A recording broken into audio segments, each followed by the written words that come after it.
In the heart of a city built on ambition and steel, there was one name whispered with both reverence and fear: Nathaniel Blackwood.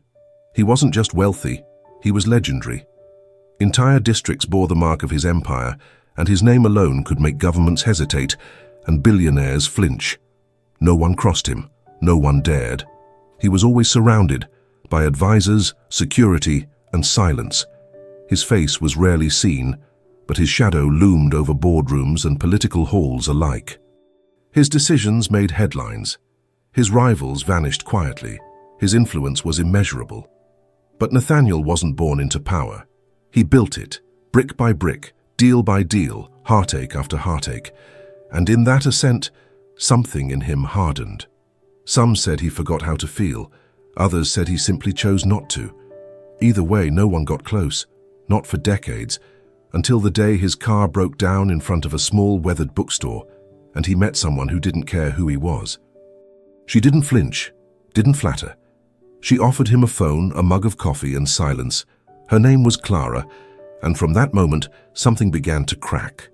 Clara's bookstore wasn't listed on any influencer guide. It didn't have trendy lights or digital registers. It smelled of old pages, quiet afternoons, and unspoken stories. And that day, when Nathaniel walked in, drenched from the rain, phone dead, scowling, she didn't blink. She simply pointed toward the back counter. "There's a charger," she said without looking up. "Coffee's on the stove, help yourself." It had been years since someone spoke to him like that, not with fear, not with admiration, just neutrality. He didn't reply, just plugged in his phone and poured the coffee. Watched her as she restocked the poetry section. He expected questions about money, fame, politics. But none came, only silence and the occasional rustle of pages. When he finally said, "You know who I am?" she nodded, still shelving books. "Everyone does." "And you don't care?" he asked. She paused, looked him in the eyes. "Not unless you make me." It was the first time in years Nathaniel felt something sharp in his chest. Not pain, but the edge of something real. And for reasons he couldn't explain, he stayed until closing. That night, Nathaniel returned to his penthouse overlooking the skyline he helped build. A fortress of glass, marble, and silence. But it felt different now. Colder, emptier. The kind of emptiness that echoes. He sat alone in the vast living room, still holding the bookstore's paper cup, long since empty, as if it contained something worth holding on to. The next day, he returned. No car, no driver, just Nathaniel in a coat too expensive for the neighborhood and a look too guarded for conversation. Clara didn't comment. She simply nodded toward the same corner. Over the next weeks, it became a routine. Nathaniel came in the morning, sometimes in the afternoon. Never long, never saying much, but he came. Always alone. And something began to shift. He started asking about the books, not about profit, not about strategy, about the stories. Clara watched with cautious eyes. She didn't pry, she didn't flatter. She just responded, measured and honest. And slowly, the man the world feared began to soften in small, nearly invisible ways. One day she handed him a worn-out copy of The Little Prince. He frowned. "Isn't this for children?" Clara smiled. "Only the ones who still remember they were human." And for the first time in years, Nathaniel Blackwood laughed. Nathaniel wasn't used to laughing, not genuinely, not without purpose. Most of his life had been a war, against competition, against his past, and often against himself. But in Clara's world, there were no battles. Only worn-out books, late afternoon light, and a peace he didn't know he needed. She never asked why he came. Never treated him like a project, and that quiet acceptance, that stubborn normalcy, was more disarming than any confrontation he'd faced. But his world didn't wait. News crews, shareholders, advisors, they began to notice his absence. "Where do you go?" one assistant asked. "Why are you uncontactable for hours at a time?" Nathaniel didn't answer. Because how could he explain that the most important part of his day was sipping black coffee in a dusty bookstore and arguing about poetry with a woman who didn't care if he owned the city? One evening, Clara closed early. She was tired. Her father had been in the hospital, and the weight of the world had crept onto her shoulders. Nathaniel noticed.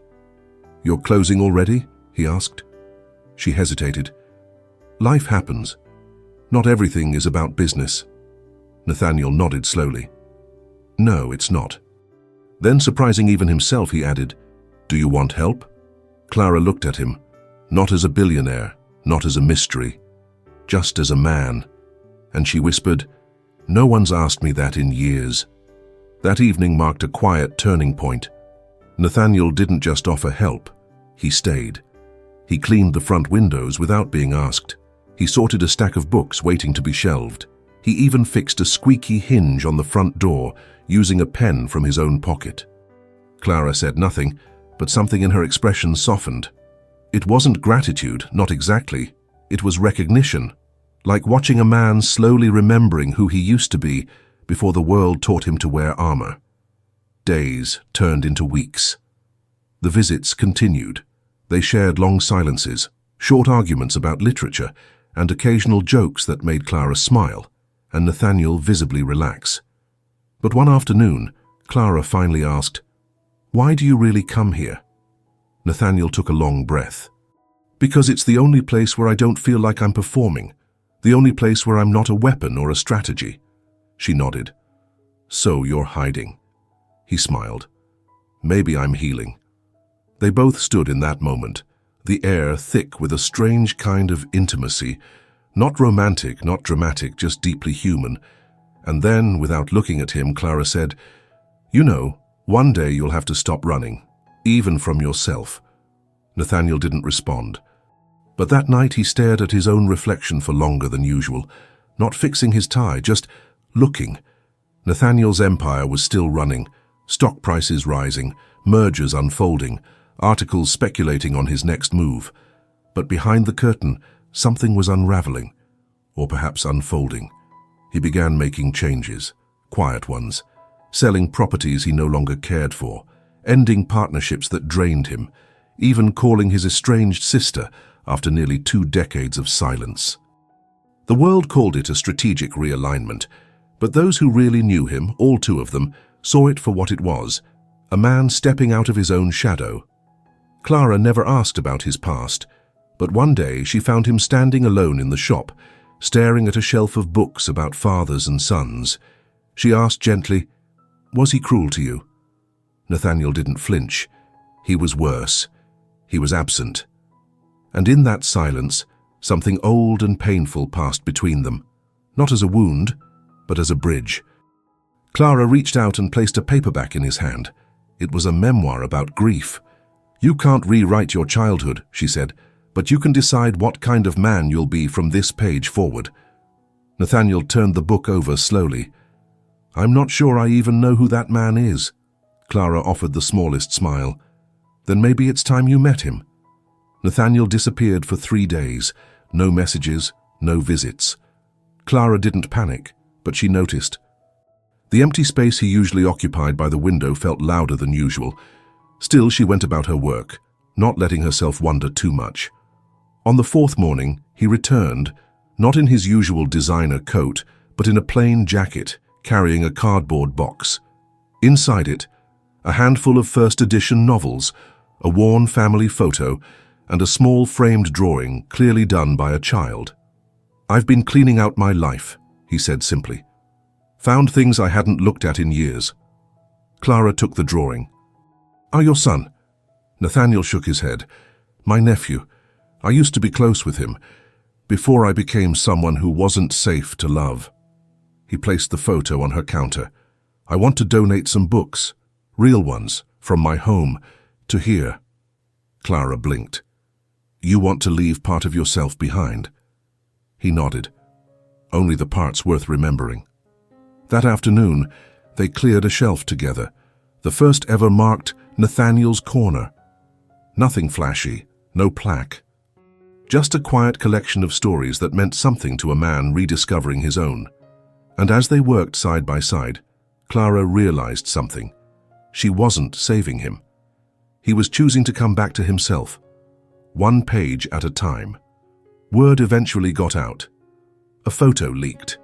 Nathaniel Blackwood, the elusive titan, smiling in a dusty bookstore with his sleeves rolled up, handing a book to a child. The media erupted. Speculation surged. Has Blackwood retired? Is this the woman who tamed the Wolf of Wall Street? Paparazzi tried staking out the shop, but Nathaniel shut it down fast. One call, and they vanished. He wasn't hiding Clara. He was protecting the only space in his life that wasn't built on leverage and fear.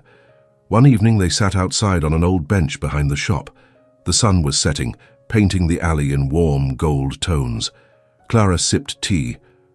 Nathaniel held a copy of Les Miserables, a book she'd insisted he read. "Do you think people like me can really change?" he asked. Clara didn't answer immediately. "I think people become what they choose every day. You don't erase the past, you outgrow it." He looked at her. "What if I've caused damage I can't undo?" She looked up. "Then maybe it's not about undoing. Maybe it's about becoming the kind of man who would never cause it again." For a long time, they said nothing. Just watched the sky darken and the city hum quietly around them. Nathaniel whispered, "Thank you for not caring who I was." Clara replied, "I care who you're becoming." Months passed. Winter set in and the city wrapped itself in frost. The bookstore remained a warm cocoon, a place of second chances and stories rediscovered. Nathaniel became part of its rhythm, fixing old shelves, reading to school children on Tuesdays, sometimes just sitting silently with a book on his lap and Clara nearby. For a man who once commanded armies of lawyers and CEOs, learning to sweep the floor without instruction was oddly humbling. He didn't miss the power, not really, because for the first time he was building something that didn't require domination, just presence. But not everyone in his world approved. One afternoon, his former business partner barged into the shop, suited, loud, entitled. "What are you doing here, Nathaniel?" he scoffed. "You're throwing your legacy away for..." "This?" Nathaniel didn't rise, didn't flinch. He simply looked the man in the eye. "This is the first place I've ever felt like a person instead of a weapon." Clara didn't interrupt. She just stood behind the counter, watching the storm pass. The man scoffed again. "You're not the man I used to know." Nathaniel nodded. "I hope not." And with that, the partner left. Clara walked over. "You okay?" He smiled. "That felt like the last chapter of a book I never wanted to finish." Spring arrived quietly, like forgiveness. The city bloomed in unexpected places, and so did Nathaniel. He no longer checked stock indexes over coffee. He no longer wore armor disguised as tailored suits.